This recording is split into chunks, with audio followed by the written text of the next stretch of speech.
Hey YouTube, decided to make a little video here to help some people out, considering all the people who have helped me out throughout the years fixing things. This is the Kitchenaid model dishwasher. I think its number is KUDIO1FLSS1, and you can kind of take a look at the inside to see if it's similar to your machine. I think Whirlpool actually makes this. Might be branded under some other name as well. So the first thing you do is take off all the screws around the edge and get to the inside here. What our machine is doing is when you go to press the cycle, nothing happens. It blinks once and then doesn't blink at all every time you press the start button. And then if you try to do the reset, which is, alternating back and forth, I think 5 times,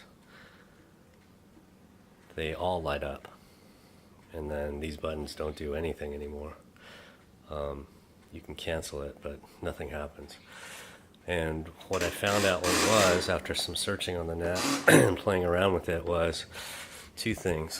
One was this latch starts to lose its tension. And so what I did is I just kind of found this off another forum, I wedged a piece of metal in between this lower and upper part, and that gives this more tension again.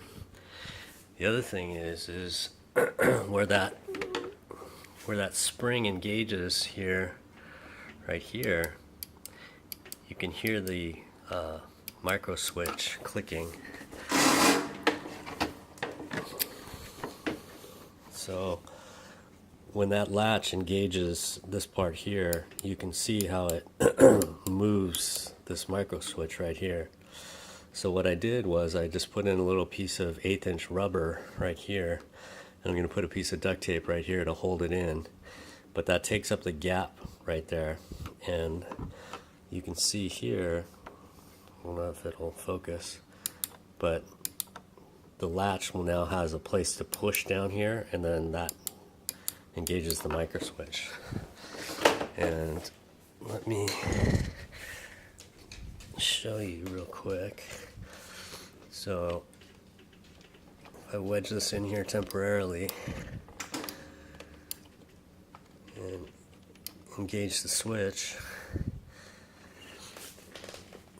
now when I press the cycle, it starts. So hopefully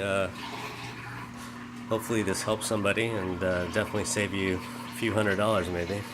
So that's it.